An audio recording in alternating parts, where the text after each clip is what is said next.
Good afternoon, Sanbonani, Tobela, Dimatsiare Abuti, Molweni, Goeiemiddag, and Salam Alaikum. Welcome to the much anticipated Women Empowerment Dialogue hosted by the DTIC and the NAF. We really value and appreciate your time, the overwhelming support that we've received on social media, and those that have responded, the business affiliations also represented. You are most welcome. It is my pleasure to also introduce our esteemed panelists, Ms. Susan Mangole, the DTIC Acting DDG for Industrial Financing, the DTIC Executives, Managers and Colleagues, Ms. Zama Kanyile, NAF Acting Divisional Executive for Venture Capital and Corporate Finance, Ms. Nokuthula Nkomo, NAF Manager for the Social Economic Development and Asset Management Unit, in short, SEDU, NAF Executives and Managers, investees, our sister development finance institutes,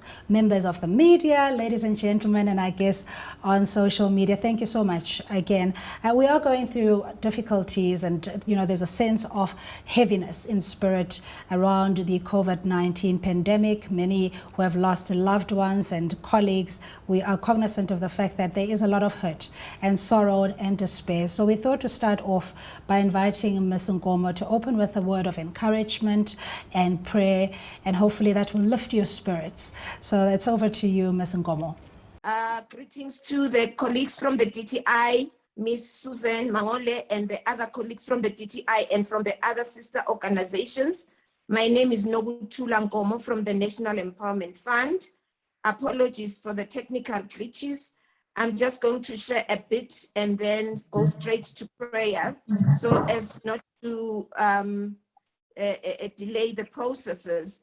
As Cindy indicated earlier, I think we are all aware of the pandemic, the challenges that we are all going through, and the fact that no one can help us. I think we as human beings are all frustrated by what is happening around us. We were all taken by surprise. No one has ever planned or predicted this. So I'm going to share just a bit, Psalm 23 verse 4, where David says, though I walk through the valley though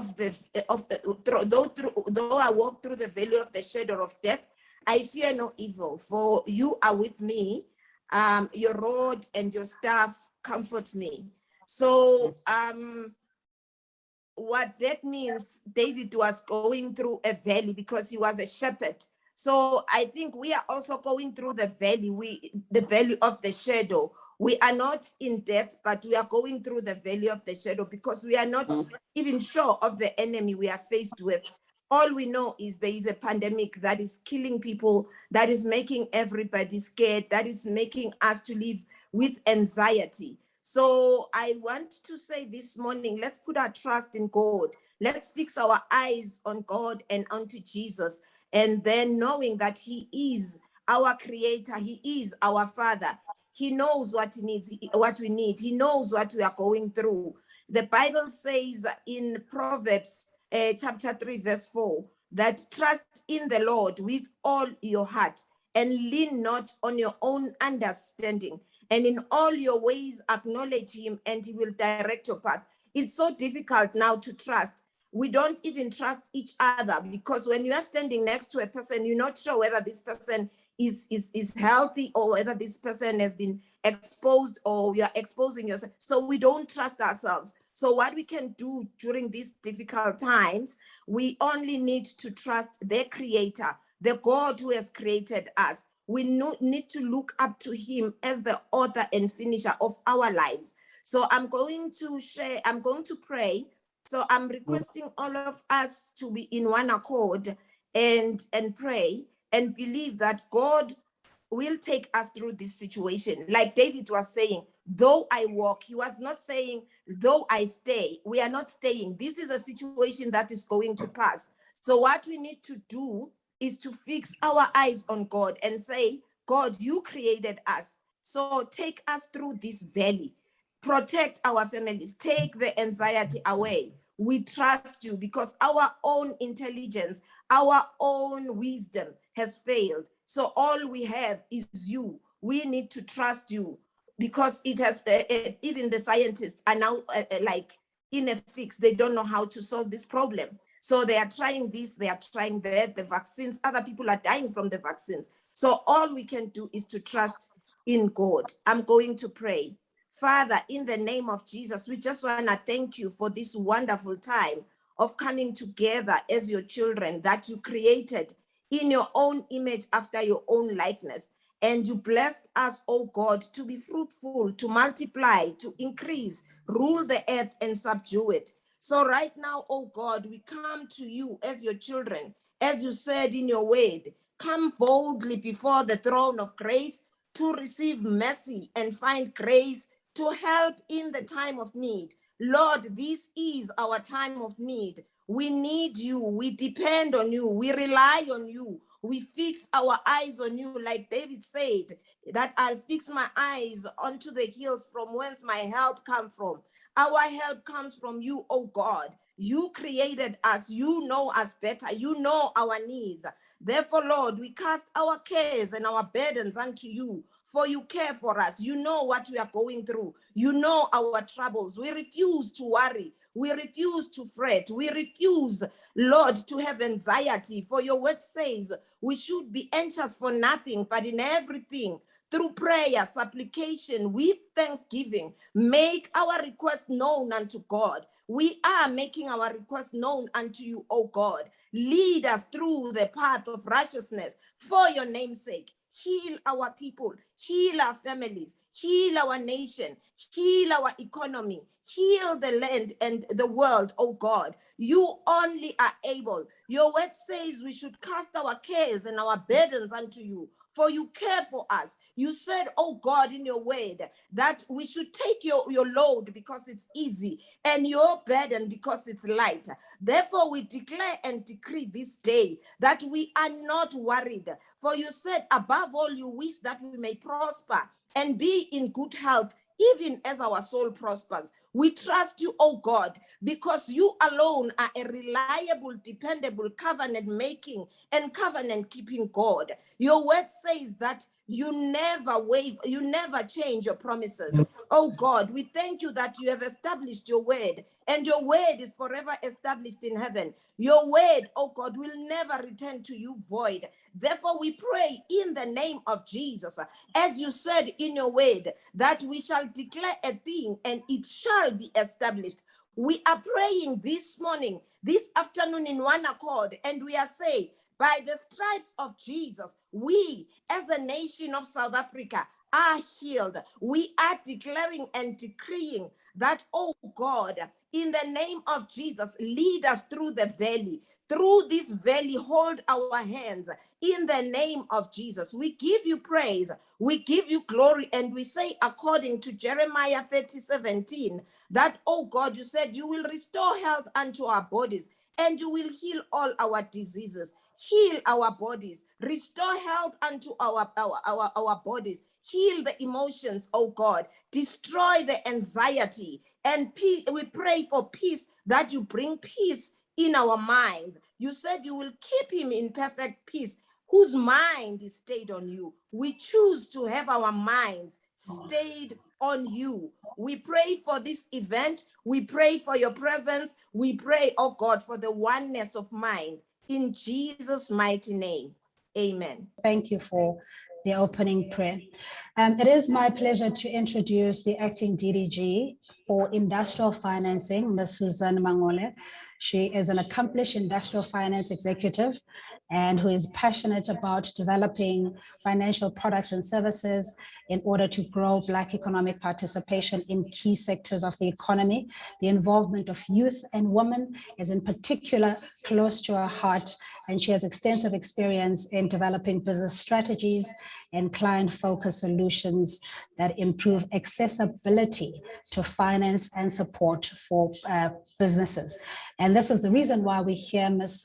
Mangole, as a businesswoman, to hear from you what the DTIC has to offer, your performance milestones, and areas that you would want to encourage entrepreneurship in this space. It's over to you, Ms. Mangole. Your 10 minutes starts now. Good day, and thank you, Cindy. Thank you to the listeners and the participant. Thank you for being part of this very important women dialogue event that deal with a range of issues regarding women participation in the core economy is concerned. It gives me a great pleasure to represent the industrial financing branch of the Department of Trade, Industry and Competition, whose mandate is to grow the economy as well as transform and ensure that various tools are implemented. The industrial financing branch's core objective is to provide financial support to companies in the form of loans, grant, and tax allowance. I am honored to join women entrepreneurs at this auspicious event where we're going to be dealing with issues in terms of growing the economy. The theme is particularly important in that it helps us locate women's voice within the country's economic activities. This webinar is a demonstration that we are united in seeking solutions that will put women at the center of driving South Africa and its economy forward. So let me start by commending the coordinators of this event and the dialogue, both from the Department of Trade, Industry and Competition and the National Empowerment Fund for the role they've played in making sure that this event is a reality. The significance of this event as far as women imperatives are concerned has been given a greater full support of various women-led business organizations. Naturally, the Department of Trade, Industry and Competition in this event offers evidence of what the department has achieved in terms of providing this support. So let me touch on some of the key highlights of the financial support that the department through industrial financing branch is actually offering to women. The branch is mandated to implement financial support that is intended to implement various sector master plans in line with the national priorities, with the objective to grow the economy and support job creations. In the past 2 years, we have achieved a number of successes in terms of supporting women-owned enterprises. In the manufacturing investment, where we have programs like the Black Industrialist Program, the Agro Processing Support Scheme, the Aquaculture Development Program, we have supported 17 women-owned projects to the value of 298 million, which has unlocked 1.2 billion of investment. In the services investment, through the Global Business Service, as well as the Film and TV Production Incentive, more than 44 women-owned projects to the value of 500 million has been supported. We also have the innovation cluster, where we support women-owned companies and entrepreneurs to come up with innovative projects. So under this cluster, we have supported 2 programs that are fully women-owned, that are bringing new innovation into the economy. Under the export promotion cluster, we have supported 51 women-owned projects to the value of 5 million. With COVID-19, as Mrs. Nkomo has highlighted, industrial financing played a critical role, and we had to adapt to new ways of doing business. Through our sister entities, the National Empowerment Fund and the Industrial Development Corporation, we have developed a COVID fund as well as the Economic Distress Facility. So under the 2 programs, we have supported 18 women-owned enterprise. These programs were implemented in a shorter space of time, and they were implemented in partnership with the two entities, just in response to the challenges that COVID has brought to our economy. So to speed up the support, as well as to make sure that women-owned enterprises participate in the mainstream of the economy, the Department of Trade, Industry and Competition established a Women Empowerment Fund, which is implemented in partnership with the National Empowerment Fund, I think, which is the key focus of today. The main objective of this program, the NEF colleagues will go into detail, is to make sure that we increase participation of women-owned enterprise into the economy of South Africa. Importantly, in the recent days, we had the unrest and riots in KwaZulu-Natal and Gauteng provinces that affected significantly majority of the businesses in those regions. So through the Department of Trade and Industry and the Department of Trade, Industry and Competition, together with other partners and stakeholders, they've established an economic rebuilding stabilization fund that will support the companies that have been affected by the unrest. The key objective is to preserve the jobs in the priority sectors of the economy, as well as restore the value chains. Government is determined to do whatever it takes to support every businesses across the sector to make sure that the economy recover. For their part, women entrepreneurs must prepare themselves to take advantage of the opportunities as they present themselves, even including part of the rebuilding of the economy in KwaZulu-Natal and Gauteng. That means putting in the hard work to develop products and services. And the DTIC and its agency will do and will ensure that on a regular basis, we simplify rules to accommodate women-owned enterprises. Thank you, Program Director. Thanks.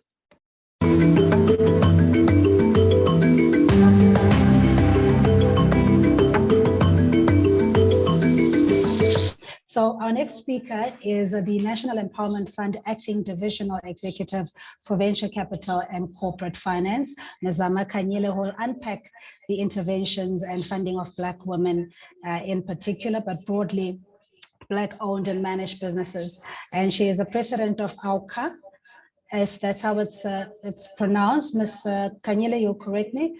And she lives her passion in many ways as in her role. And at the NEF, she's a very well-decorated chartered accountant, an achiever, an ambassador award that she had received in 2011. And her list of accolades are very impressive. She was selected as top 3 finalists in the Al Boss competition in 2016, and also at the top 200 Mail and Guardian under 35 leaders to watch as well. So Ms. Kanyile, with all that accolades, we're really privileged to have you. Please continue with your presentation. Your 10 minutes starts now. Good afternoon, ladies and gentlemen.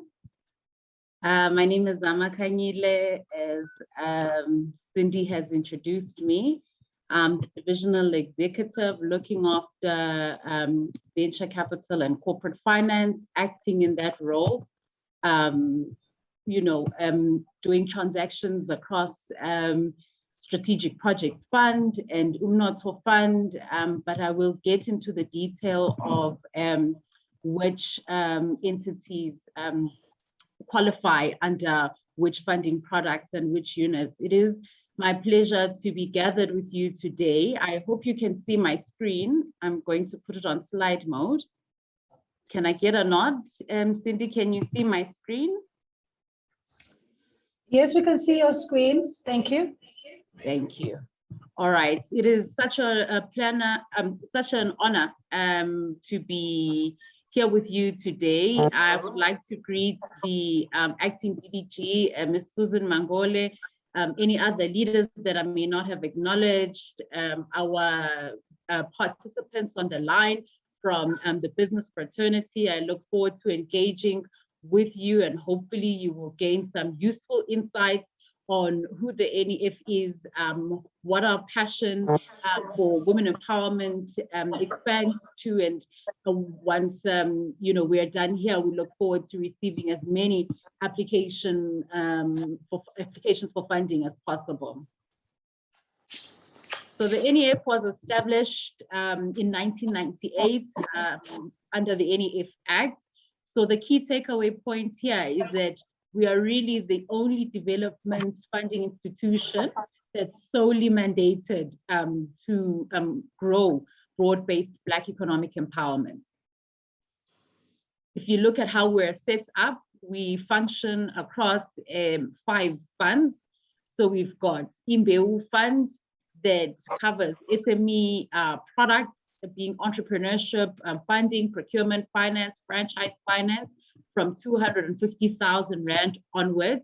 We've got our Rural and Community Development Fund, where we support rural communities to be actively involved in the economic activity in their areas. So we don't want to see that the community members are employed in these initiatives, but we want to then place them in a position of shareholding so that they can derive some benefits, and the way those benefits are shared amongst the community members is something that my colleague, Ms. Ngomo, does under the Socio-Economic Development Unit. We've got another fund called Nato Fund. This is where we fund new ventures, acquisition finance. We also do project finance, expansion funding, and so forth. Here, the ticket size starts from 2 million Rand up to 75 million. But where you see the cap being 75 million, it's not to say that the project size that we get involved in is limited to 75 million. We do co-fund and do syndicated funding arrangements with other DFIs and commercial banks as well. Under our Strategic Projects Fund, that's where we aim to create and grow Black industrialists. So there we fund up to 75 million. Once again, we are targeting early stage project development, looking at the industrial and manufacturing sectors with the focus on the key growth sectors as identified in the NDP and the various iterations of IPAP.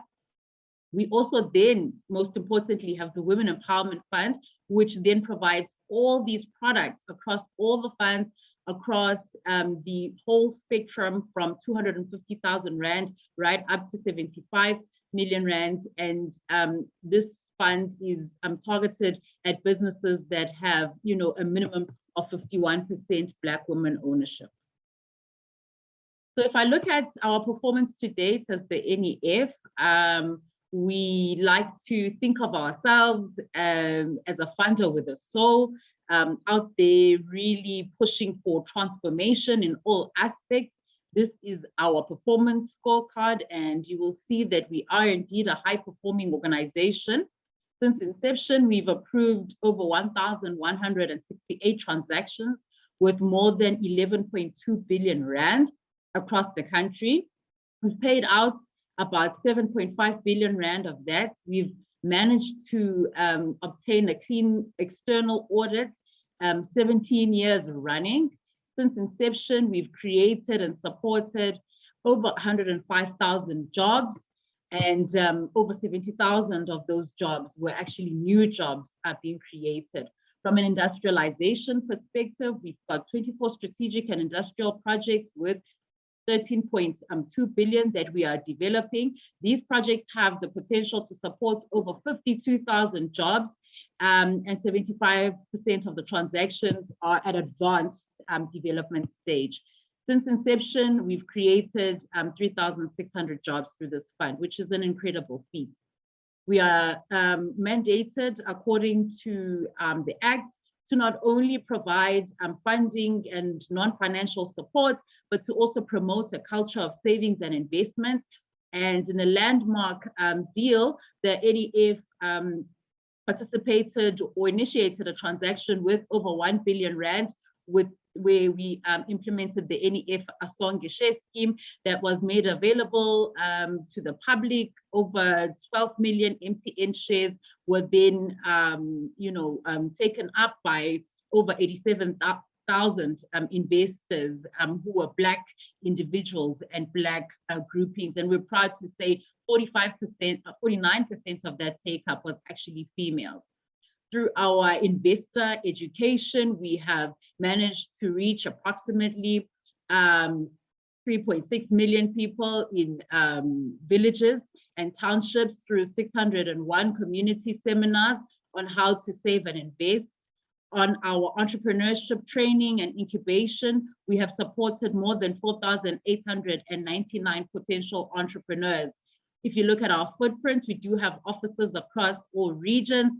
And to date, we've collected 3.9 billion Rand from the investments that we've made, debunking the myth that Black entrepreneurs don't pay, but also anecdotally to note that women entrepreneurs have contributed strongly to that 3.9 billion rand that we've been able to collect back from our investments and put back into the economy through supporting other entrepreneurs. If we look at the market failures, and I'll skim through this because I think most of us on this line know what the market failures are that Black entrepreneurs face.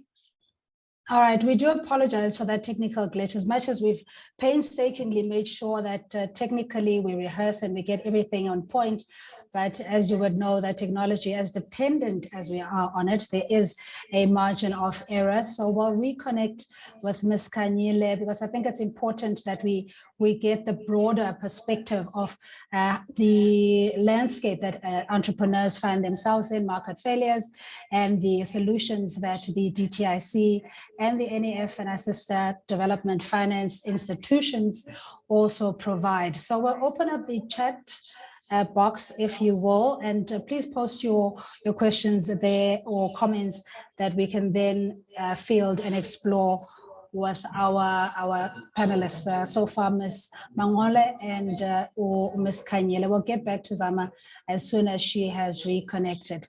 So now it's time that we speak to investees. So you can put a name and a face of many products that you may see on your shelves, including corporate wear, the merchandise that you may not have known where it originates from.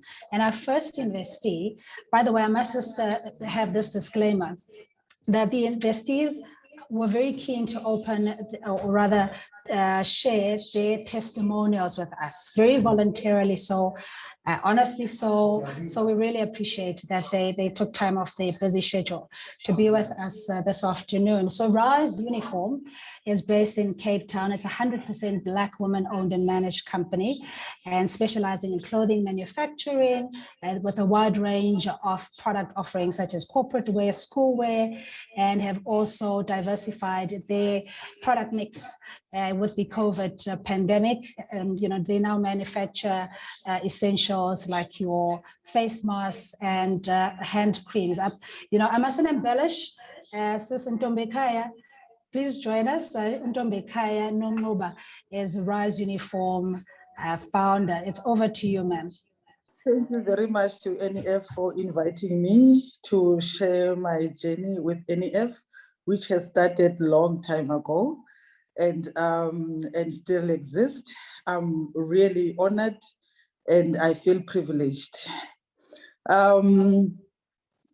We've been funded by NEF since 2017 when we started our expansion, and since then NEF has been with us. Rise Uniforms has been also one of the companies that could have been affected by COVID-19, because when COVID-19 came unexpectedly, it was either we close our doors or we keep open. And due to our partnership with NEF, we really were privileged that we managed to keep our doors open, and we also offered employment to also other businesses, because through the help that we got, we could subcontract and to help us with the contract that we got for manufacturing gowns. And as you have listened to the introduction of our business, we do corporate wear. We supply corporate wear to big corporates, Pick n Pay, Boxer Superstores. But when COVID-19 arrived, we needed to diversify our products. We moved to provide essentials, PPE for medical wear. And we were lucky or honored to actually receive the funding of 10 million to actually start our production line for PPE, which specifically what we applied for was the medical mask, a surgical medical mask that we were approved for, which we actually applied for. And we also started manufacturing the gowns, which was a very successful project for us. And through that project, which we're supplying gowns for the Western Cape Health Department, we managed to keep about plus minus 180 people who were employed just on that project between us and our subcontractors. And if it was not for that, we would not have been still open today. And we are looking forward to more to travel more journey with the NEF. And today, I must say that our business has been and still doing very well, although we have also been affected on our corporate side. But with the diversification of our product, we managed to keep our business, our doors open. And to all the women out there, I would really encourage that contacting NEF and be with them. It really assisted our business, and I'm definitely sure they will open your doors for you as well. Thank you very much. I hope I haven't taken too much of your time. Thank you so much, Ntombe Kaya Nongoba from Rise Uniforms. I love your humility. I mean, you know, obviously you come from humble beginnings where your mom used to sew school uniform to just put food on the table for you. And that legacy has manifested in you being an entrepreneur and employing many women, largely whom are single mothers in the Paarl area, that you have given a sense of dignity and pride for them to be able to provide for their children. So there are a number of things that you omitted, I think, and allow me to boast, if you will, that when you see the Pick n Pay corporate uniforms, this is also originates from Rise Uniforms, many other products that they offer. So thank you very much for that. Really appreciate it. Please hang tight. We're going to open up and see on social media questions and comments coming from the panelists and attendees.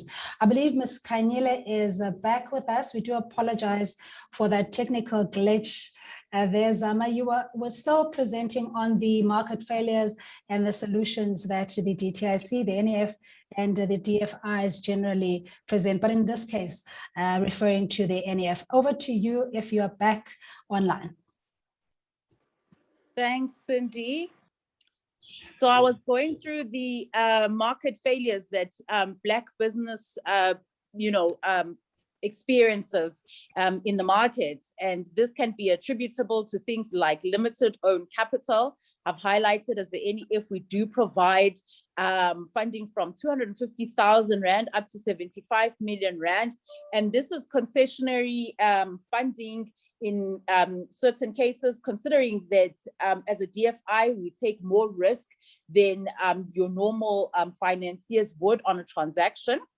There's also the issue of limited management skills, including financial, marketing, and technical expertise. And through this, we have entrepreneurship development tools and dedicated mentorship support that we provide once we've invested in a company. The other issue is access to affordable capital. And the NEF is quite competitive in terms of the pricing that it offers. We take into account what we call the development discount that is informed by the impacts that we are going to unearth in terms of creating jobs, across the South African landscape. So all of those things go into a pricing model that ensures that we provide cheaper funding comparatively. And with this Women Empowerment Fund that I want to focus on today, you will be surprised at how low we can go in terms of the interest rates attached to this funding, thanks to the support that we enjoy from our colleagues at the DTIC. In terms of the final call it failure, there's lack of accurate or reliable financial information, and we assist our clients from a pre-investment perspective, and also once we've invested, we do our SMEs with what we call back office support. So that's where we help them have an allocated accountant to them who can help them do their financials and do their management accounts in a timely manner. If I can go to non-financial support that the NEF provides, We've got a comprehensive pre-investment suite. I can see there's a request from Pocha Balala to see the slides. Cindy, I hope you heard my request for to assist us with that on the back end. We are uploading the presentation, Ms. Kanyile. You may go ahead, unless if you want to pause for a moment, because there's certain comments that are also coming through regarding the acceleration of women participation in the economy, the fact that it is quite competitive, that people need to almost fight for these opportunities. It's something that, like anything else in life, doesn't come easy. Just give us a sense of why it is still such a, or there's still a big gap in how women advance in the economy, maybe even compared to our male counterparts, as we get your slides ready. Yeah, I think there are structural challenges that are in place, but I think as much as we look to the structural challenges, there are also some policy decisions that do support women empowerment. And I think our time and energies can be better spent talking about how we can promote the knowledge of those and promote the insourcing or crowding in of women into these various spheres. At NEF, we take women empowerment so seriously. The tone is set at the top that each individual deal maker is tasked to go out there and find transactions that are led by women. And if they're not led by women, we then go and negotiate and say, can there be a strategic equity partner who is a female, who is experienced and knowledgeable in the sector, that can come in and add value? And what we do with our clients is we go and we negotiate on their behalf. Because sometimes they may have a contract, but when you get into the nitty-gritty of that contract, it may not deliver the right margins for that business. So even negotiating things like prices, we really pull up our sleeves and assist our clients to go out and fight those challenges. We help them find clients, whether we are creating flow within our entrepreneur base that we already have, or whether we are engaging our partners in the private or public sector. Really, NEF's attitude towards that is to walk alongside our female entrepreneurs to assist them to overcome any challenges that may stand in their way. Are there any more questions you'd like me to field? So I was just saying, in managing expectations, this is conversations we used to have in the corridors before the lockdown with colleagues, that says there is genuinely a frustration and legitimate expectation to get funding once you've done your due diligence and you've put in your application, but the rate of being declined, or the chances of being declined, seem to be more greater than we have success stories. So how best do we inspire, albeit that it is a difficult, sometimes lonely journey in pursuit of one's dreams, that in the main, there is actually pockets of excellence that the NEF, the DTIC, and agencies are doing, that we just need to open it up a bit wider. Ms. Kanyile? Thanks. I mean, you are hitting the nail on the head. But I think one of the things that are underestimated, but that really add value in terms of how we do what we do, is the extensive hand-holding that you will not see anywhere else. And I would then say for women to stay the course is to continue being receptive to some of the feedback that we give when we're doing that desktop analysis, that detailed due diligence study, where we are at your client, at your premises, engaging with your clients and suppliers. Is that it is, if you look at it as a learning process, you know, regardless of what the ultimate result would be, a learning process, and to work alongside the deal makers to ensure that you adequately address some of the things that are addressed, then success is just a matter of time away. And I think that's why we've got the 3 entrepreneurs here today, because we want to debunk the myth that getting access or getting funding is difficult or impossible, or that certain people get it and some don't. That's why they're here, so they can share their story about the journey that they walked. And I would say one of the things is that we're not only as the entrepreneurs learning, as the financiers learning about your business as an entrepreneur, but it's also an opportunity for the entrepreneur to maybe identify those areas or potential areas that were may have been blindsided, and to then focus attention on these, because we are helping to build sustainable businesses. And so we look across the spectrum, and we can, through our due diligence investigation, really fortify the business case and the sustainability of the companies that we invest in. It's a journey, and I think if you see it that way, then it's a learning experience for both the deal maker and the entrepreneur. Thank you so much for the slides. I see they are visible.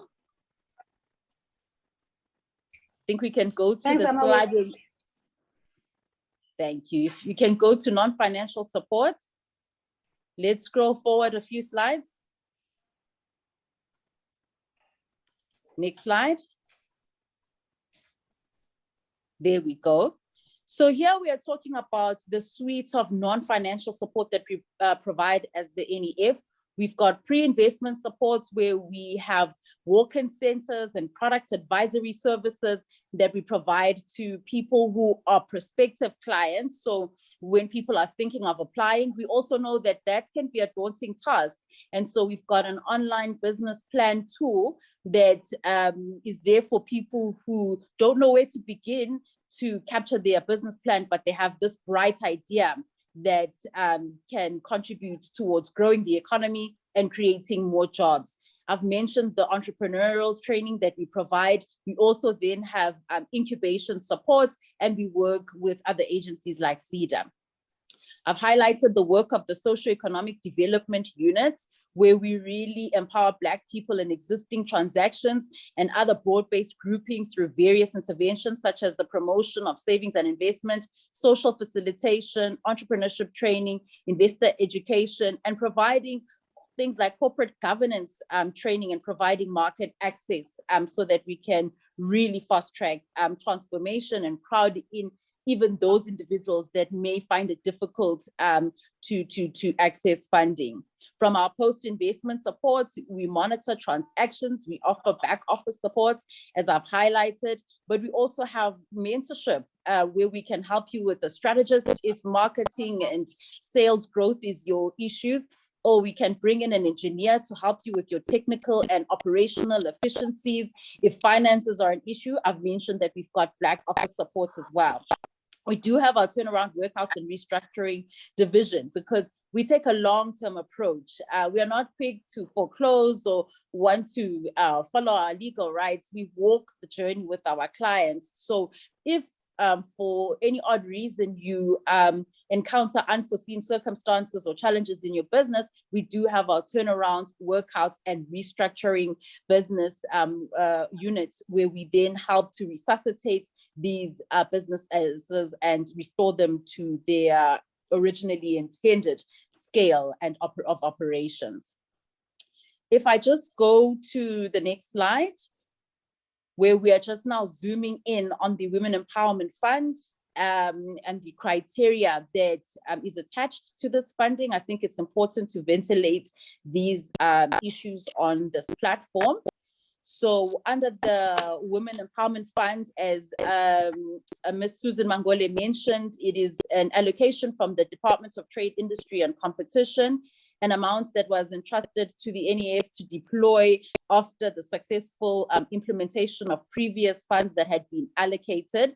Under this fund, we are focusing on women, the backbone of our societies and the backbone of business as well. So we fund from 250,000 Rand up to 10 million Rand from the DTIC portion. And I'll explain to you why I'm saying the DTIC portion, because we can actually fund above 10 million rand. If your funding requirements exceed that, we blend that then with the NEF funding. But on the portion that's concessionary, you have the first 6 months, which there's no interest at all. After 6 months, interest is fixed at 1.5%. And the people on this line will know that prime is sitting at about 7%, and prime is flexible or a floating rate. So if you think about the fact that your funding will be locked in at 1.5% interest over the term, it is quite concessionary. Typically, we offer a 5-year repayment term, but we can go higher if the need arises. It also comes with incubation support, entrepreneurial training, online business planning tool, and other mentorship supports that we offer as a normal course of business at the NEF. As I've mentioned, we do blend this portion with NEF funding, but you find that on a blended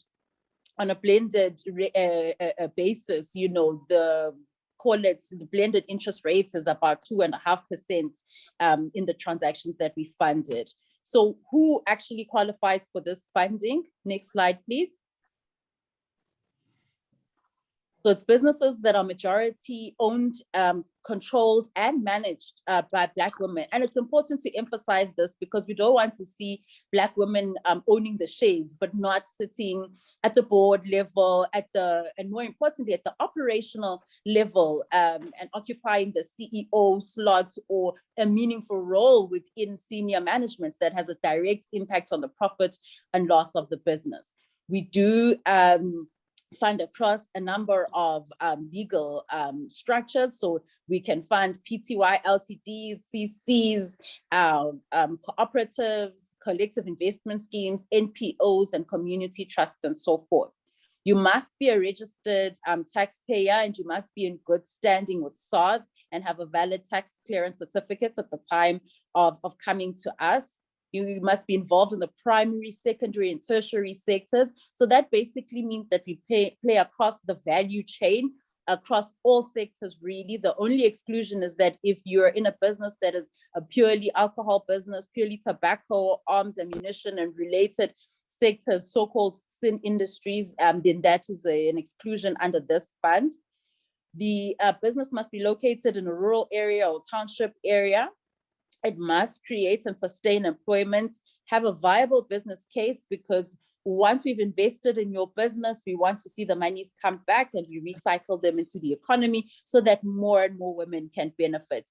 We can fund you if you're a startup doing something fresh and new.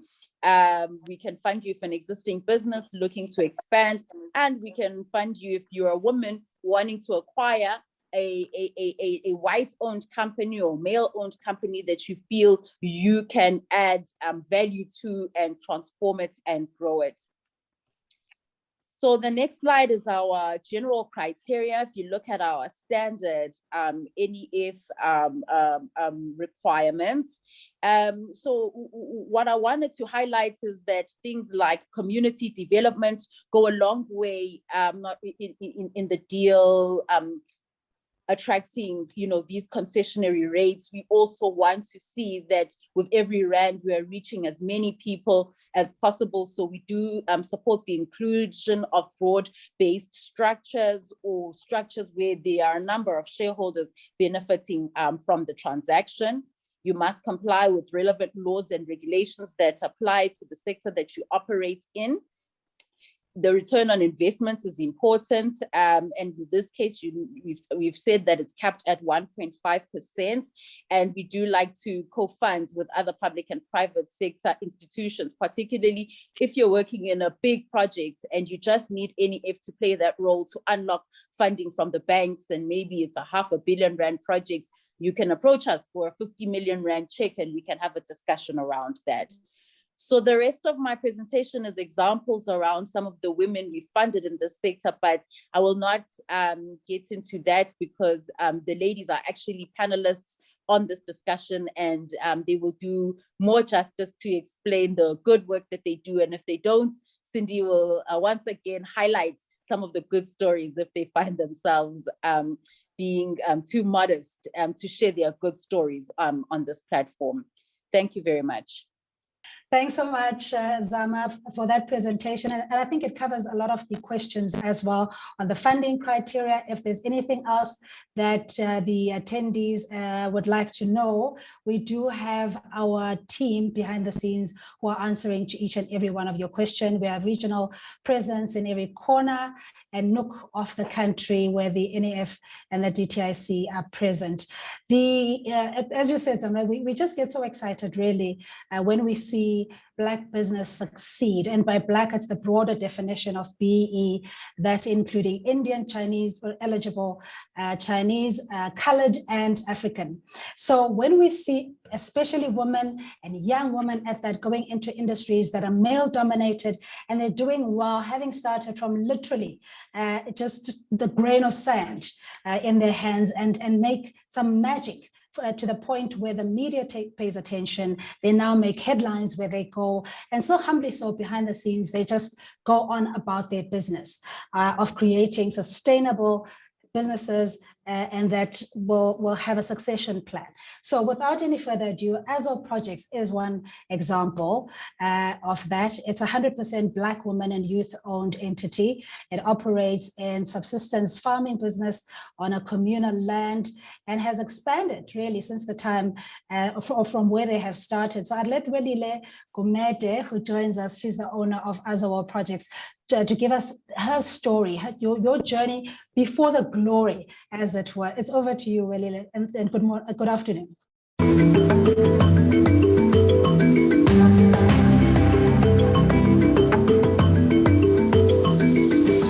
Good afternoon, ladies. I hope there's some gentlemen, but good afternoon, ladies and gentlemen. My name is Welile Gumede. I am founder of Azure Projects. Just to give you a brief background of how we started our farming entity, it was when I couldn't find work as a chemical engineer a student, and then I was forced to go back home because I couldn't find work in the cities. And so I discovered land that was not utilized and it had tunnels. And then I went on YouTube and tried to discover or try to learn what I can do with such land.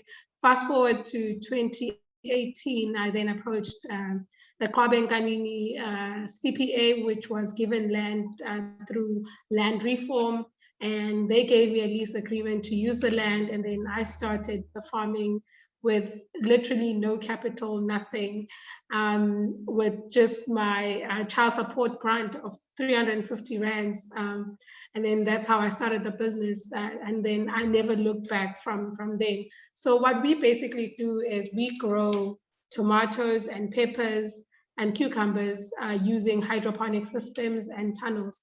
Most of those you'll see, like, they're everywhere in the country, and most of them are neglected and unused. And so we've been supplying Enterprise Ilembe, the school's nutrition programs. We've been supplying local retailers, your Food Lovers Market, and we also supply the national markets, the market agents and locally and in KwaZulu-Natal. And you know, from there, we were able to then attend the pre-investment classes, the NEF pre-investment classes, and I was fortunate enough to have passed or gone through the next level, which was the application. And with the assistance of Pamile Madonsela and his office, regional office in KZN, I was then able they were able to assist me to package my application. And then in late 2020, I think it was around August, when it was approved, and was approved for 3.5 million, which enabled me to expand. I was able to buy a delivery vehicle. The pack house is still underway, and we were able to get like capital, like to run the next set of tunnels. And I'm truly grateful for the opportunities that the NEF has allowed me to, because through that I was actually able to now attract a further investment of 3.4 million from the Agribusiness Development Agency, because they could see that if somebody like the NEF could trust me with their money, then they thought she's trusted by the NEF, which is money that she's going to be paying back, then why not give her a grant to further expand? And since then, last year, in 2020, we only had 10 tunnels, and we are now currently operating in 50 tunnels. And I'm really grateful to the funding that was received from the NEF. Well, just a very quick question. Thank you so much for sharing your testimonial or your testimony. The question is access to markets. So now you've started, based on circumstances, couldn't find a job, and you saw this opportunity. Well, just a very quick question. Thank you so much for sharing your testimonial or your testimony. This particular line of question business. Do you have access to markets? So now you started from based on circumstances, couldn't find a job. How did your qualifications as an engineer? What led you to want to get into to make a success of the business? So fortunately for me, I think I've always been a person that always thinks outside the box, because even when I was in varsity, I would always have work like at restaurants and stuff like that. So immediately when I couldn't find work and I felt a bit trapped, the thing for me was just to think, what else can I do? And the mere fact that there was a project that hadn't started in my village, that gave me an idea of what to do. I had no background in farming. However, my chemical engineering played a huge role, because we mix a lot of chemicals and a lot of fertilizers, and those products have a lot of chemical contents that I could understand and then put into action. So I think my qualification in that field really helped me understand how to better mix and get the end product.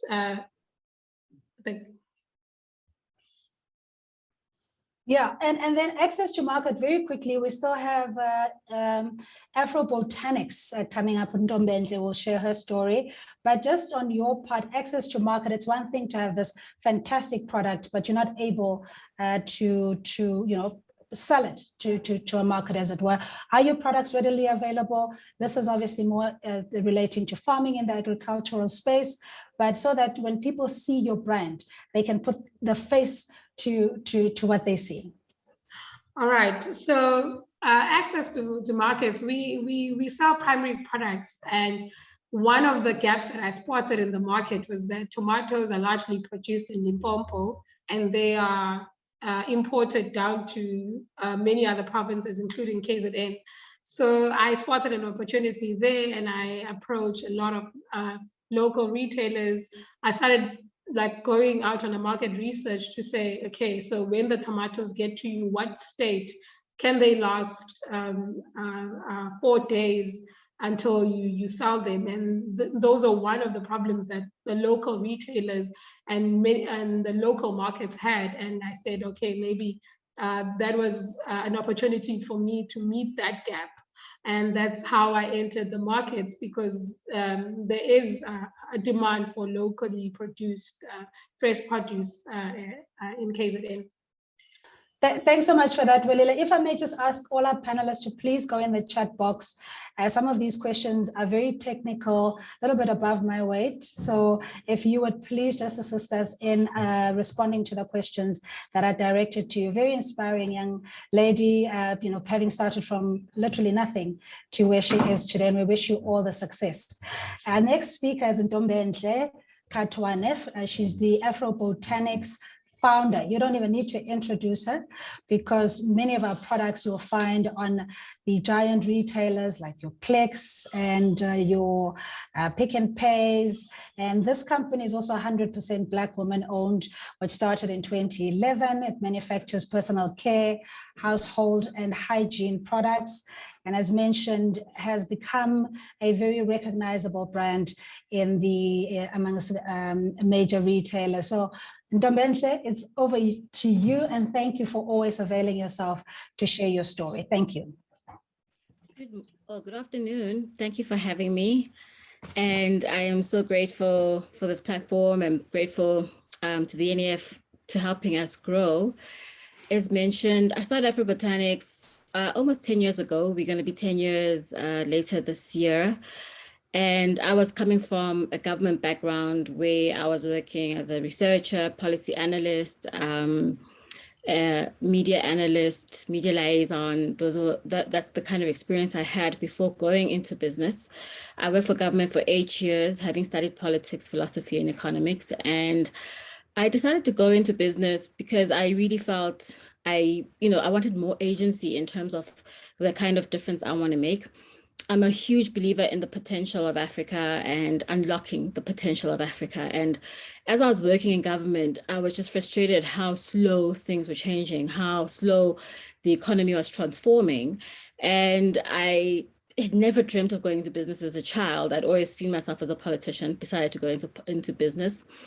I established Afro Botanics inspired by my grandmother, who was a traditional medicinal healer. So she knew how to use different botanical ingredients to make different things, whether imbis are for healing or, so she showed me how they used to use aloe vera gel, marula oil, and some shrubs that grow by the river to soften hair.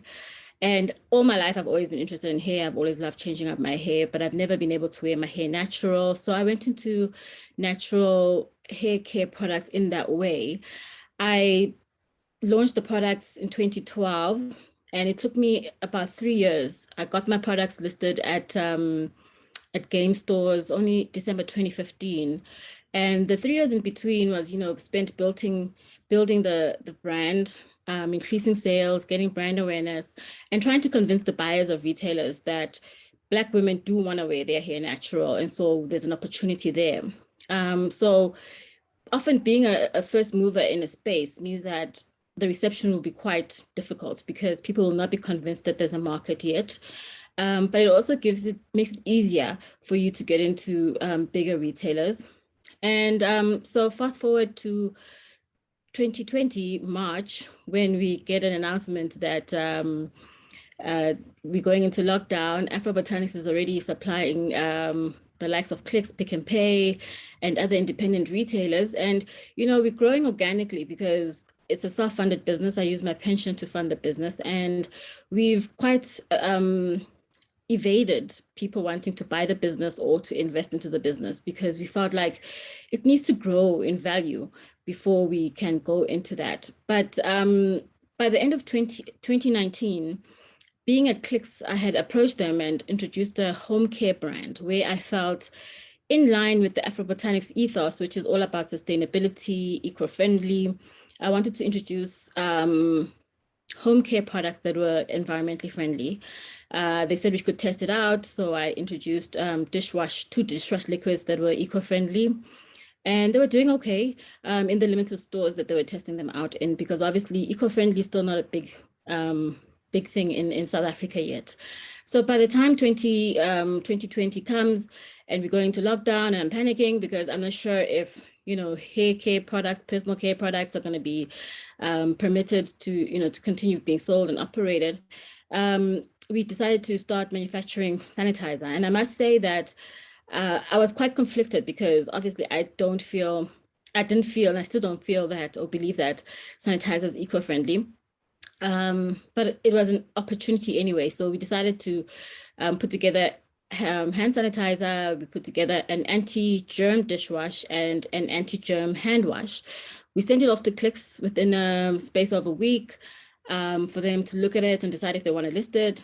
They loved it immediately. Already in the country at that time, there's a shortage of hand sanitizer, as you may remember. And there were so many other ripple effects that were affecting my personal care business anyway, because China was closed. So even my hair care products, even though we were allowed to stay open and hair care products were being sold in the likes of the stores, there were a lot of inputs, such as the packaging that only gets made in China. Like just wanted to show and share things that maybe an entrepreneur out there is interested in, this is the hand sanitizer we introduced to the market. And we use spray pumps like these, and we use spray pumps like these for a lot of our products, our sprays and things like that. By end of March 2020, there was no stock of these in the country, because there's nobody that manufactures these in the country. And I was amazed at that. We all get them from China, and China wasn't operational. So for about 2 months, we couldn't deliver products into stores because we didn't have enough packaging. And then obviously a lot of people were doing hand sanitizer. So even those businesses that were able to stay open to do to supply us with the bottles were being constantly sold out because everyone was trying to make money doing packaging hand sanitizer. I think in early April, I saw the advert for COVID funding from the NEF, and I decided to try my luck. I had applied to the NEF, I think just as I started my business, and I think it was too soon, too early. There was no business case for them to give me the kind of funding I was asking for at the time. But this time, you know, I had a Clicks order that was waiting for us to supply, and I had other plans to grow the business, like to get to supply to other people. And I must say the turnaround, the advice, the direction, the guidance that we got from the team, Bolungile, was amazing. I think we got our funding and approvals within a space of 2 months max, six weeks. I mean, we knew very early on that we were being approved. Then there was the whole technical legal stuff that needed to be done. And then they started dispersing and paying our people. So I used most of the fund to fund machinery so that we were able to go into the anti-germ hand sanitizer and anti-germ hand wash and dishwash. Quickly, we used it to buy machinery, such as buying bigger mixing tanks, 5,000 liter mixing tanks. I was even able to buy this big storage unit that would store alcohol in a safe way, because obviously alcohol is it's a material that is very, very flammable.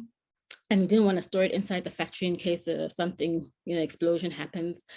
And, you know, they funded that very, very quickly. We had a few delays because obviously some of the manufacturers of machines, all of our manufacturers of machinery were here.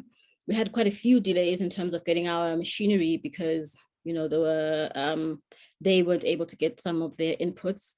So I think the last delivery of our machinery, we got it January this year.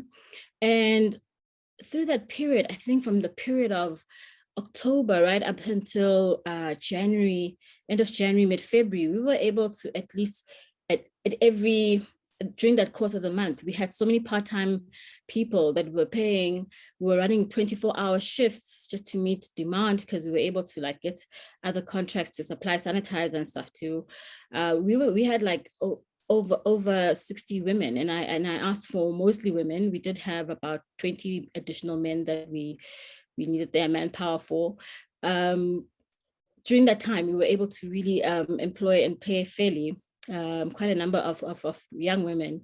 Unfortunately, you know, I think it sort of like reawakened me to the unemployment problem that we have in the country, just seeing how many people are available for the kind of low skilled work.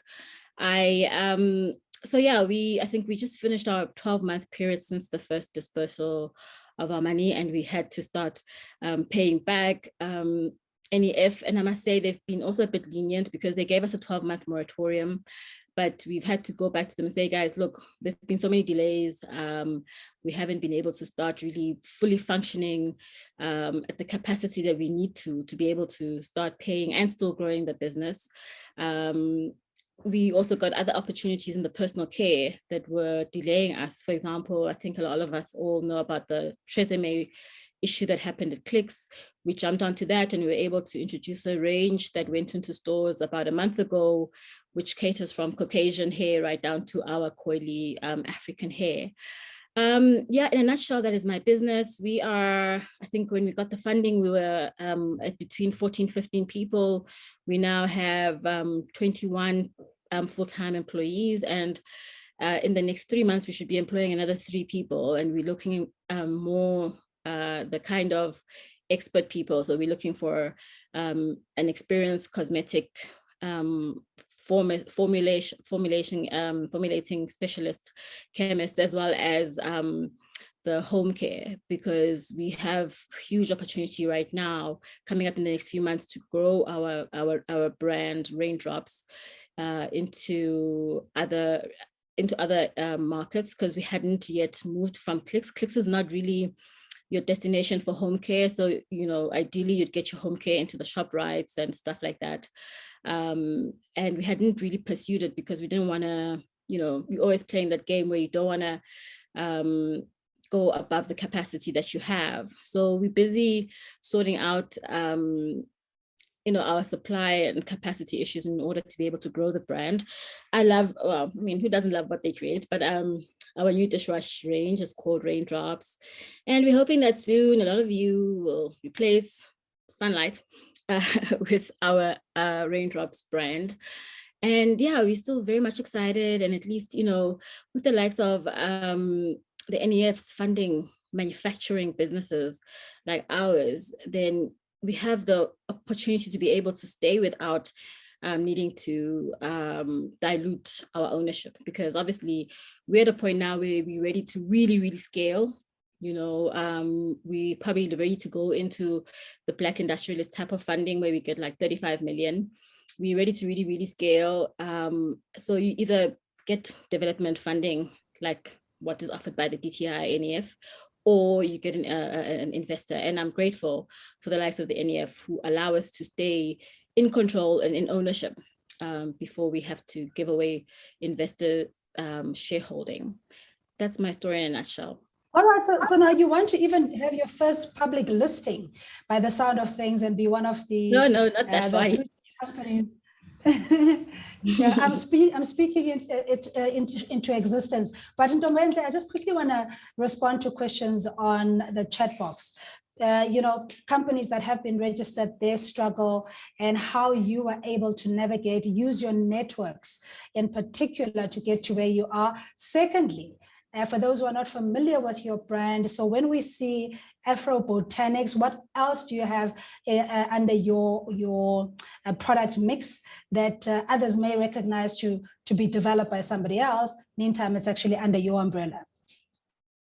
So we currently have almost 100 different products listed across different retailers from Dis-Chem. We going into Ackerman soon. So we have natural baby products, natural hair products, natural body products. We have a range called Girl Boss, which is a more affordable hair and body range that's for younger women. And then we have Raindrops. And then our new range that's multicultural is called Kayo. And that's available exclusively at Clicks at the moment. And the other question is how to leverage your networks. I'm a very poor networker. I've always been, and I think what got me the head start or the advantage was just being able to find that niche all of the time, like being able to just last year, as soon as Tresemme hit the issues that they hit, being able to approach the buyer and say, look, I've got a solution for you. And I know you're going to have a gap on your shelf. Can I offer you this project range? And this is how it's different and how you'll be able to sell it. So even if you're not really a good networker and you don't have a network, because I moved from government into retail, I had no network at all in business. If you have a unique offering and you're always trying to find the niche opportunity, a buyer will be interested, because all the buyers want to get more customers or a different type of customer into their store. So there's no point in you coming and saying, hey, I want to do a dishwash that's similar to Sunlight liquid, for example, because they've got enough of those. They want something different. So it's not really necessarily about network, but it's definitely about your eye for what's missing, the gaps in the market, and your eye for being able to come up with a brand and a brand strategy. Ntombendle, we're going to leave it there, but please just go into the chat box and respond to questions pertaining to your testimonial and managing frustrations as well. Tutuzile, I see you. And you are in the construction business. One thing I will also have to admit, the limitation of technology. Had this been a physical event, then we'd be able to have plenary sessions or meet in the lobby for tea and coffee. We're not able to do that. So I'm just trying to manage your frustrations and to also assure you that we're doing our best to engage and to enable you to have a voice and express your concerns and the kind of assistance that you need. So Tutuzile has posted a question, particularly to Ms. Nkomo, with regards to the construction space and where possible, DDG, you can also assist us here in trying to create that ecosystem that for investees or clients of the DTIC and also the NEF, how, even if they're not necessarily investees, what kind of assistance is there to plug them into bigger players? Tutuzila's question in short is that they're a construction company. So if you have access to the major players, are there opportunities to sublet these kind of businesses as Tutuzila's one? Let's start with you, DDG.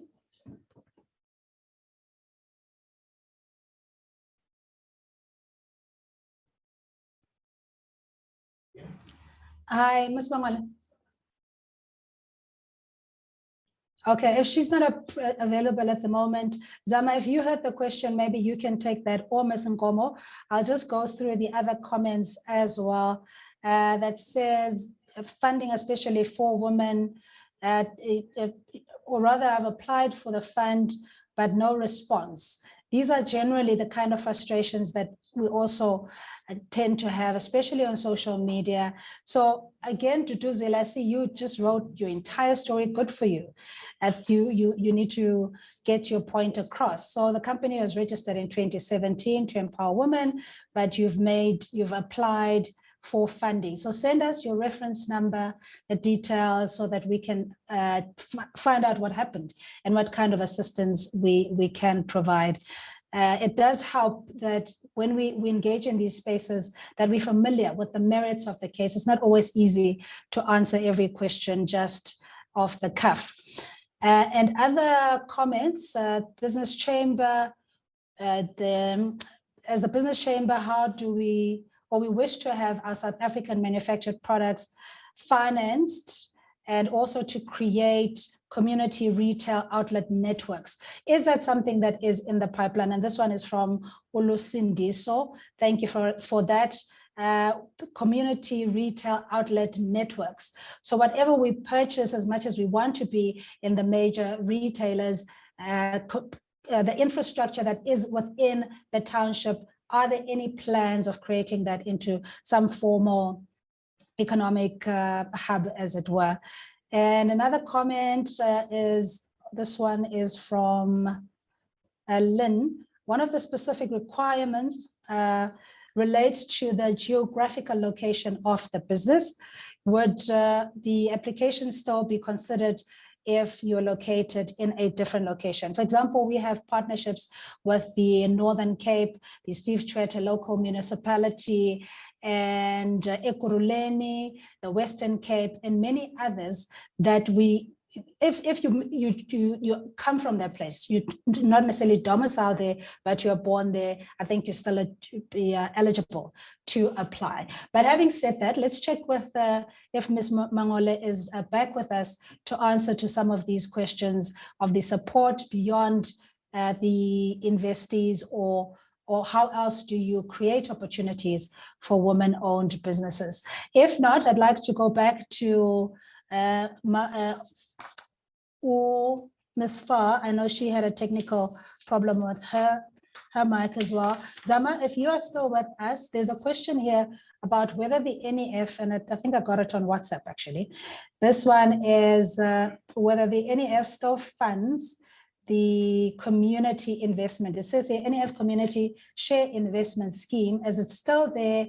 And if that's the case, please won't you give us a response? Sama? Yes, we do fund under this fund a broad spectrum, as I said, of legal entities. So yes, Ms. the collective. Can you hear me? The connectivity is really letting us down here. Okay, there you are. Thank you. I'm saying. So the question was, community share investment scheme, as it's still there? Yeah, we do fund them, but obviously we have to understand the underlying business proposal, but we do have our rural and community development fund that is considering deals that are community-based. So she's definitely welcome to submit an application. Okay, and the applications, what are the major reasons why applications are declined? It's mostly around mandate fits, and then after that, it's usually around the ability to repay. And so that ability to repay is very important, because when we go and present the proposal, it's presented to a committee that sits of internal and external investment experts that ask all manner of questions. So we must make sure that all the facts stack up. So if there are revenue projections, or you're saying you're going to make sales of 5 million rand in 1 year, it must be clear which clients that revenue is coming from. How are you going to derive it? Who are they buying from? Why would they buy from you? What is the USP? So really being clear about the problem that you're solving and how that helps generate money. That is the question that needs to be ventilated in detail. And also then looking at things like profitability. Is my company going to make profits? Have I taken into account all the costs?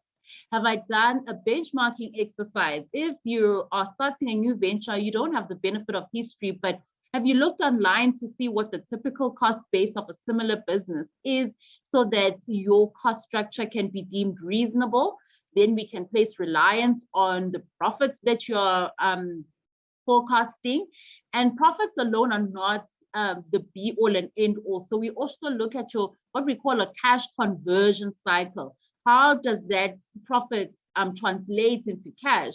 Because we must see repayments of the facilities that we provide to you, so that we can continue supporting more and more women. So it's usually around, you know, but economic viability and affordability of the amount that is being looked for.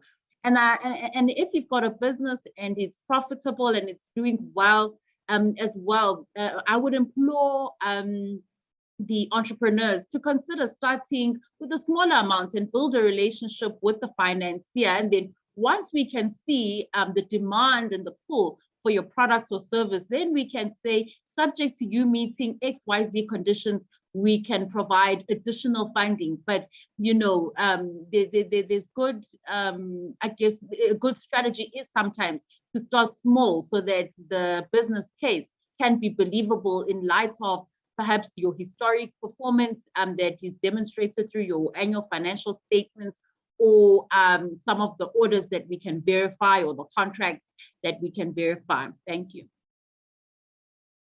Just another one as well, and I'm going to read it verbatim. This one is from, I think it's Asania, who says, how do you address the chicken and egg challenge of having to produce proof of concept to a potential customer before they can commit to an offtake? And these proof of concepts usually require funding to successfully pull off. Where does the NEF fit into that? So if we're talking about proof of concept in a project development perspective, you know, that's something that the NEF does under Strategic Projects Fund, you know. But if you're talking about a proof of concept in a normal commercial term, that's why I'm encouraging people to start small and start with a minimal viable business opportunity, such that we can grow with you. Starting small doesn't mean you won't end up big. And so sometimes the expectation levels, given what we can confirm on day one, we have to start small. Even the big entities started off with small entities. Even if you consider our biggest investment as the NEF, which is our investment in a hospital group called Busamed, you know, we've invested sums of money over the years and we've gotten our returns, but we started with a smaller amount. Even if we think about some of the companies we funded, you may come and in first instance, we approve a 1 million rand transaction. It doesn't mean that, you know, but that is sometimes a good starting point for you to come back for 15 million rand in 2 years, and maybe 50 million rand after that. We would know each other, you would know our requirements, we'd be comfortable around the business's potential. So those are some of the issues, but we can go and if there's initial interest and uptake, we can look at the proposal that you're bringing up, but we will then say we will pay out once that letter of intent has been confirmed or converted into an order. So we can give you the letter that says that we're interested in funding your business. If you've been approved, you can then put that forward as your proof that once they issue that order, you're able to bring that order to the NEF. Once they confirm that contract, then and we just go to disbursement. So you have to work alongside the organization, but there's also big value in being the first believer in your business and going out there and doing the work to prove that there's interest in what it is that you'll be doing. Thanks.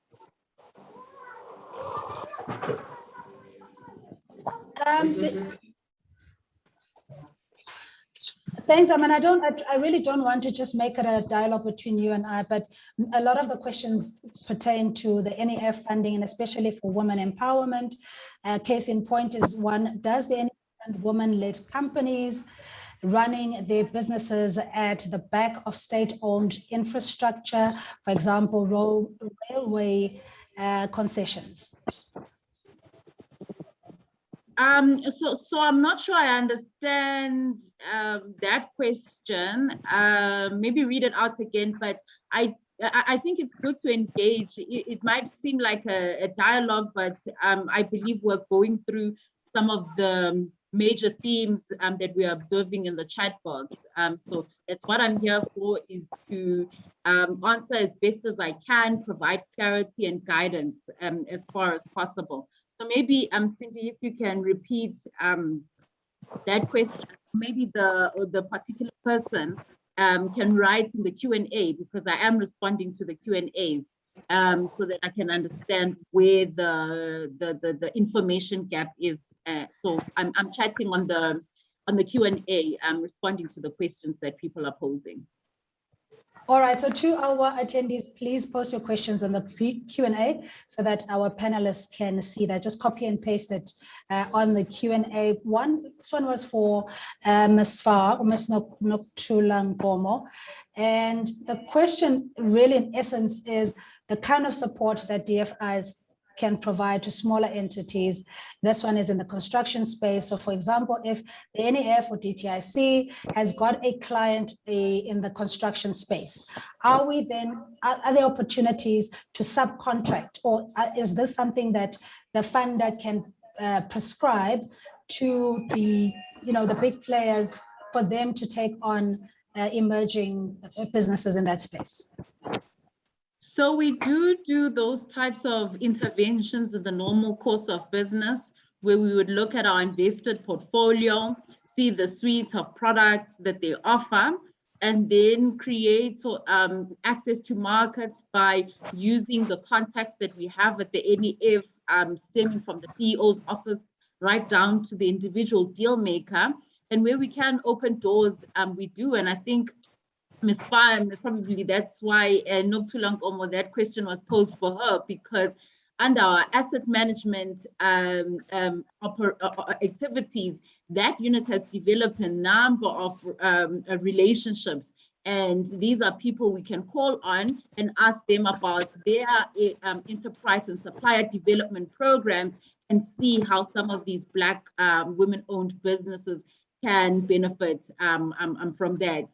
So when we fund, say we are funding the construction of a student accommodation or a new mall, we have a rule that the company that does the construction on the back end must be Black owned.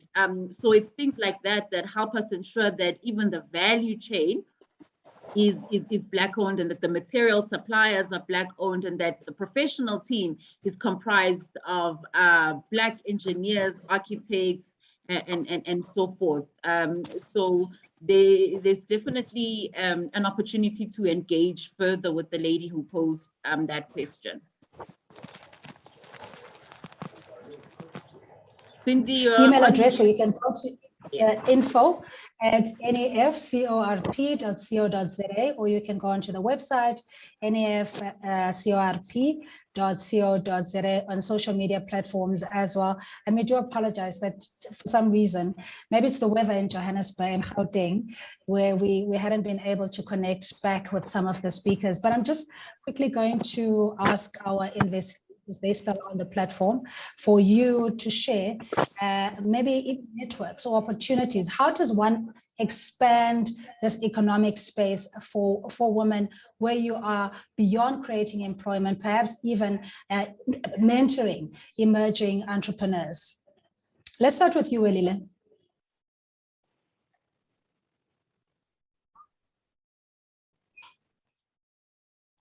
Hi, Welile.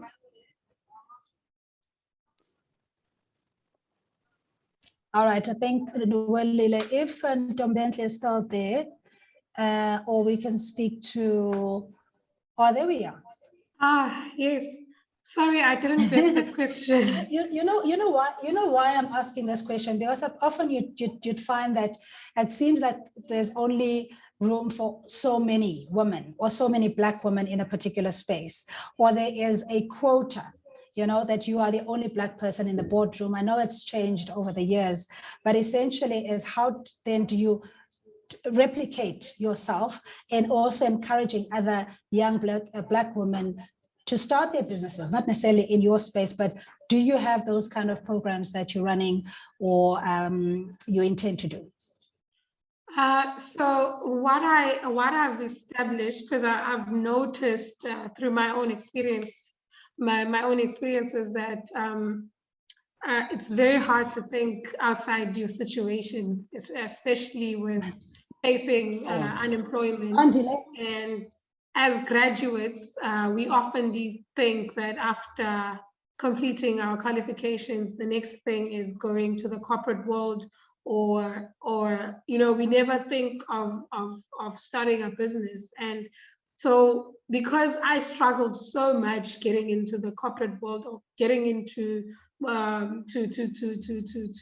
to companies to employ me as an engineer, so what I have a program for just practical learning for students that have completed their degrees or diplomas or whatever qualification. So I run that program at the farm, where they get to sit with me and we get to talk, and then I get to tell them my story. And I've got a few that have registered their companies and now approaching the likes of the NYDA in order to start their businesses. But yeah, so for me, it would be just to encourage. It takes a lot of courage to, you know, to move out of your space. And I always say that I can teach you so many things, but if you're not willing to do it yourself, then, you know, there's not much that I can do. It all comes down to passion and being driven, you know, in life. You know, you can do and complete a degree, but if you're not driven to make yourself better, what are the chances that you go out there and you know? So I always try to inspire and encourage, especially with graduates, but let's try to encourage them to, you know, look outside, to think outside what they're currently facing, and they might just come up with a solution for somebody who's just as frustrated.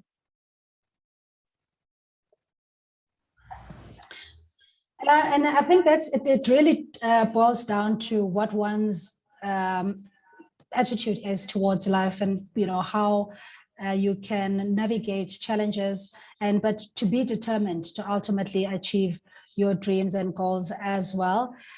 So you mentioned that you got assistance from the regional office in KwaZulu-Natal. Maybe you could expand a little bit more. What kind of assistance was it? Because if we talk about all these wonderful products and services that the NAF has, it may not always translate to prospective entrepreneurs that this is actually something that has an impact and that is a reality. Okay, So what happened was in the previous year, I think it was 2019, had attended a pre-investment course that was hosted by the NAF. I think it took about a month or so, and we were like constantly attending, if not longer. It's just that I can't remember. It took about a month or so, and then, you know, from there, just learning, you know, I then understood why it is so important to understand what the funders are actually looking for. And then after that, we went for a pitch deck on the final day, and then we got our results. And I took, me being me, I took those very same results and I sent them to the regional office. I said, so guys, I've completed and it looks like I'm eligible to apply for funding. So when do we start?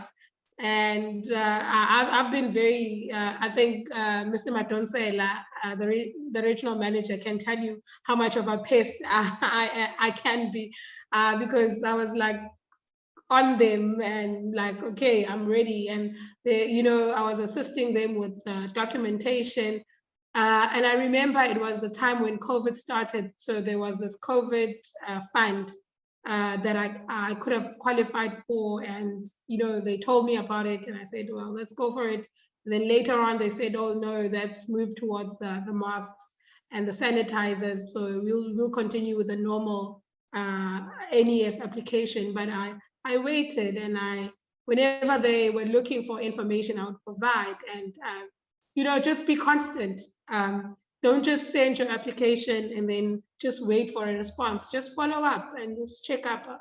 They also have a lot of work considering how big KZN is and the size of their office. I think they are doing an exceptional job trying to fund as much as possible of some, because we've got like different projects. I come from agriculture, and I didn't know this until I got involved in the process, that it actually has to be presented to a committee, and then from that committee, you know, it comes back to them, and then if it needs to be revised, they come back to us and ask for more information and go and present again.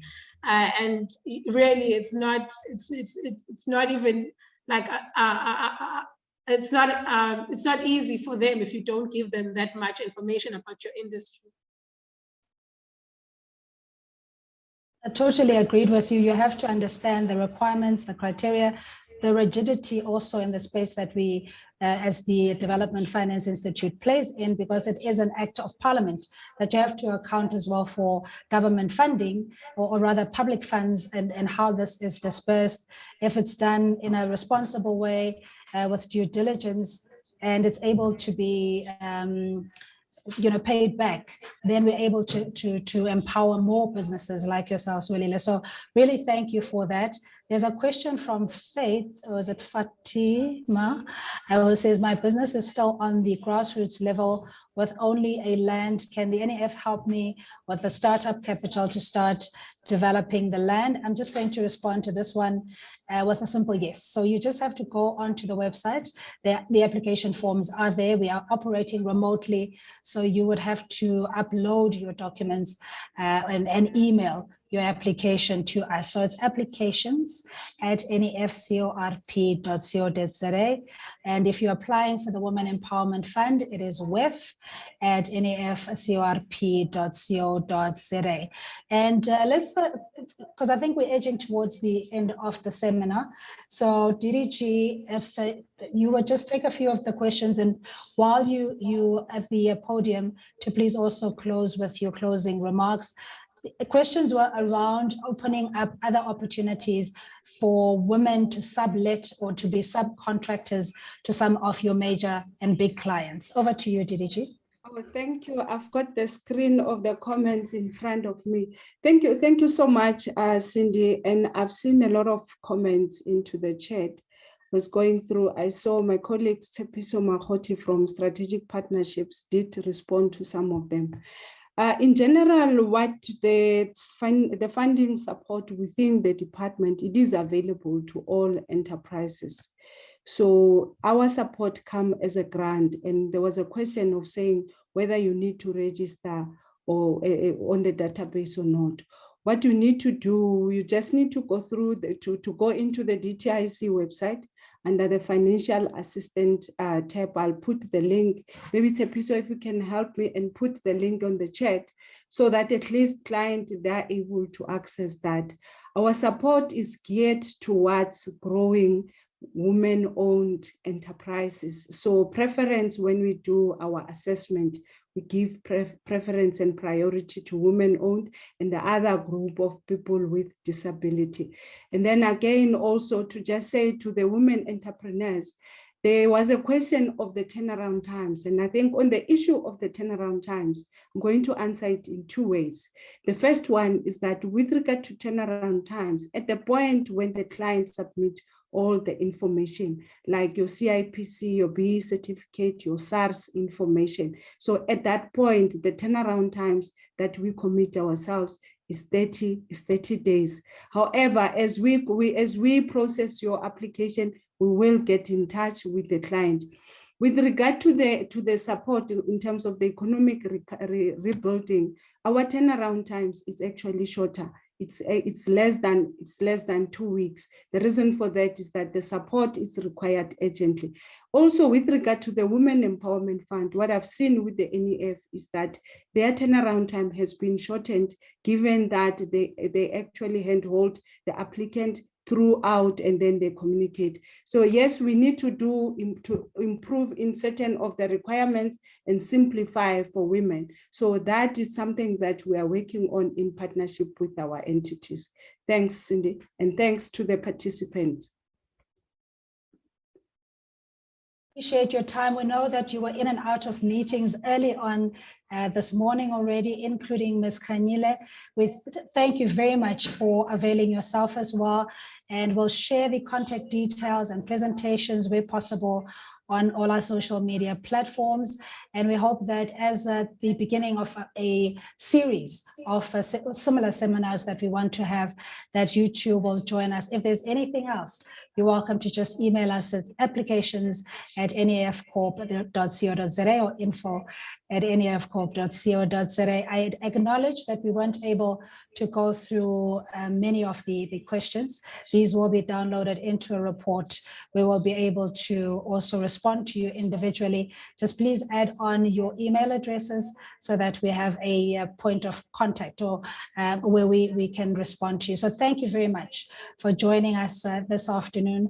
And we hope that indeed you were inspired by our investees and also the presentations, that you can now have a clearer understanding of the nature of Investment Development Finance Institute and also the various products that are available at your disposal.